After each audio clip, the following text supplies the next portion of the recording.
The NBA is investigating Milwaukee Bucks for their handling of the player participation policy in regards to Giannis Antetokounmpo, according to Arsham Sharania.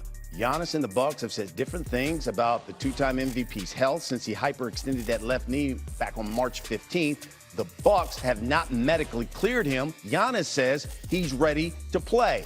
In fact, Giannis spoke to reporters before the Bucks played the Celtics in Milwaukee saying, quote, "I'm saying it publicly. I effing want to play." He went on to say he's available and questioned, quote, "Do I look like I'm not available? I don't know what the game is being played right here. I just don't want to be a part of it."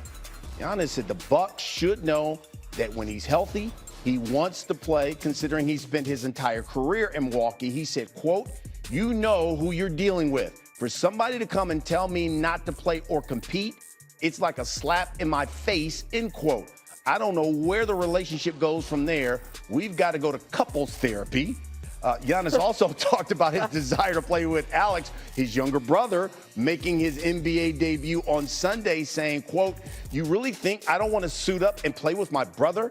Anybody who thinks that is an idiot," end quote. After last night's 32-point loss to the Celtics, Doc Rivers responded. The tough part about all this is I'm in the middle and I have nothing to do with it. Coaches don't decide any of this. But the problem with our league is the coaches are the ones sitting out front, and we have to sit here and answer this stuff. And I think there are two sides to this. I will tell you that. But I don't want to get too involved in it. I decided long ago that's not for me to get involved in the rest of this stuff. I don't like it, though. I don't. I just don't like that this is so public, and it shouldn't be. This is a grown man's game, and it should be handled that way by everybody. And so I don't like when it's he said, she said stuff. It's not good. And so just from that seat, the fact that I have to sit up here and keep addressing it, it bothers me. And we need to do something about it. Okay, let's bring in our NBA reporter, Tim McMahon. He joins us now. Let's start here with the Bucks. I mean, obviously, this is an ugly standoff with Milwaukee and Giannis. Where do we go from here, Tim? I mean, couples therapy, and what's after that? Probably divorce court. And this has been a long, drawn-out saga, frankly, for years, but especially over the last year. They had the trade talks with the Knicks that didn't lead to anything in the summer. They had trade talks with several teams leading up to this deadline. Really the first time that they opened it up and were seriously discussing and considering offers. And I think that lays the groundwork for the breakup this summer. And Giannis, he hasn't come out and publicly said, "I want out of Milwaukee," but he's dancing around it. He's beating around the bush. And at this point, what's in the Bucks' best interest? The idea that you're going to be able to construct a contender around Giannis, look at the standings. Look how far away they are. And it's not his health. Like, this is not a good roster. It's not a good team. It's been a great era. They hung a banner, but it is probably time for the parties to go their separate ways this summer. Yeah, you're right about that. Last time I saw, the Bucks like 11th in the East. Giannis, by the way, has missed 10 straight games now because of that hyperextended knee and bone bruise. Let's move over to the West. The Lakers and Luka, we know that he's out for the regular season. He's got that grade 2 left hamstring strain. What can you tell us about how the Lakers are now preparing without Luka?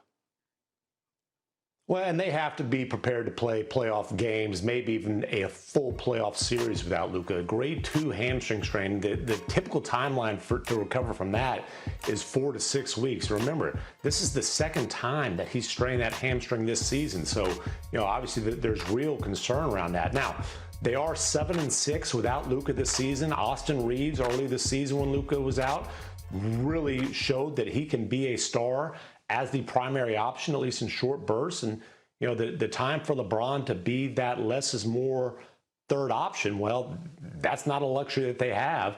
They need 41-year-old LeBron James to be a co-star alongside Austin Reeves to buy them time for Luka to recover and hopefully get back during the playoffs. Well, look, the Lakers 7-6 without Luka this season. You said 4 to 6 weeks recovery. Hey, look, first round of the playoffs, April 18th, a couple of weeks away. Tim McMahon, thank you. BC, we're going to head it back to Indy. We're going to talk to Uncle Seth. Yeah. Coach. Seth Greenberg on the one matchup you need to watch that might. Back on SportsCenter on our breaking news tonight, ESPN's Shams Charania reporting that Luka Doncic is out indefinitely after injuring his hamstring. And last night's blowout loss to the Thunder, Shams calling it a grade 2 strain. The Lakers have 5 games remaining in the regular season. Luka is expected to be out for all of the regular season. His status for the playoffs TBD. Shams is back with us now. He broke the news off the top of the show. Shams, how's this going to affect the Lakers and Luka both moving forward?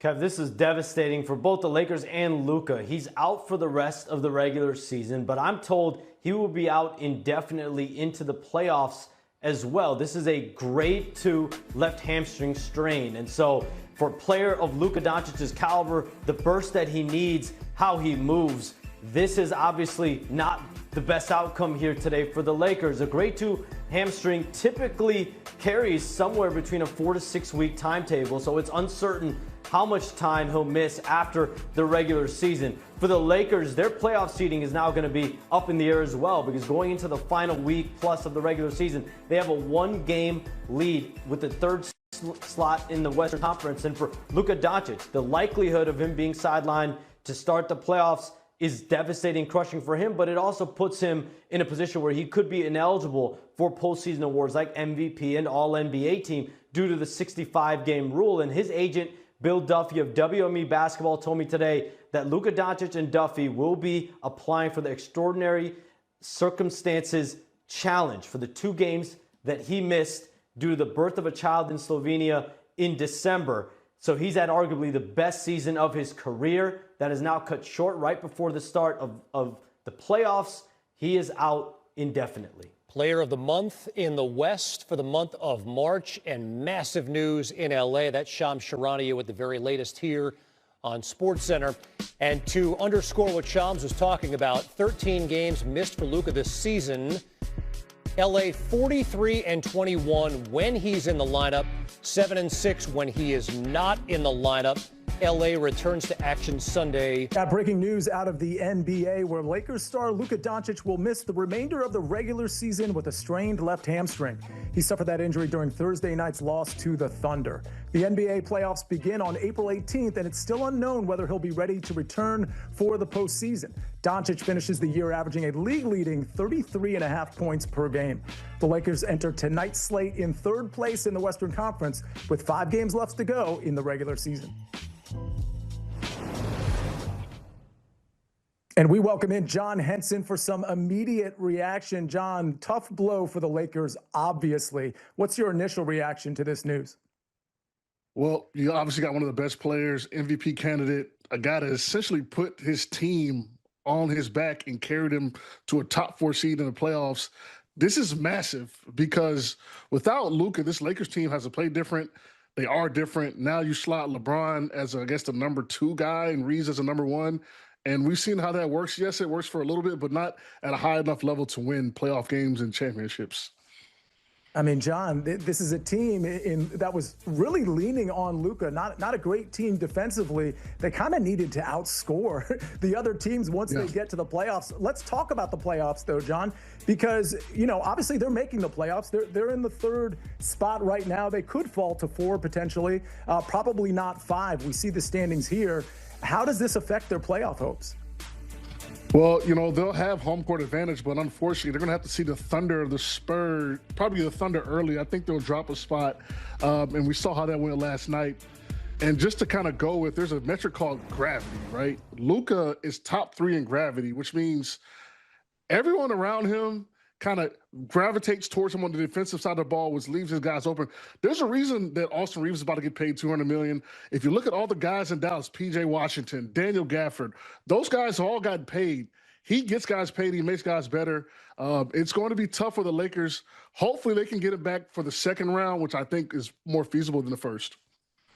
You know, it feels like it's when you have a great quarterback or a great offensive coordinator in the NFL where it's just everybody is successful on the team. Everybody gets, like you said, gets paid. Now, you're also obviously a big-time athlete, John, and I'm sure you've suffered some injuries that are similar to this. Now, this is being listed as a grade 2 hamstring strain. What's your response to that? Is this the type, in your experience, is the type of strain where you're shut down for a couple of weeks and into week 3 maybe you're testing it out and it's good? I mean, how do you react to this type of strain? Well, the more hamstrings you have, the further you have to push out the timetable. So this is like his second or third, I think, on the same leg. I'm assuming this is probably a 5 to 7 week injury because you want him to be healthy when he comes back. I always joke about it. My hamstring put me in retirement. My contract year in Cleveland, I was not healthy. I should have sat out longer. I was only out 4 weeks. I come back. I pull my groin because my hamstring's not healthy, and the rest is history. So this is an injury you don't want to play with, and you've seen this kind of linger. Even with J-Dub on OKC, he's been dealing with a hamstring injury, trying to come back, then having to take a couple weeks off. So for Luka, you're going to have to take your time with this one. This is not the first or the second kind of soft tissue injury. You've got to try to figure out what's causing it, what's going on. You got a lot of money. You can go to all the labs and all the things you can do to figure out why do you keep having these soft tissue injuries. But I think this is a 5 to 7 week injury because of previous history. You don't want to come out there and do it again and rush back because Luka is a long-term thing for the Lakers, not short-term. And what you don't want to do is have to have surgery if he rips it or tears it too much by just overdoing it.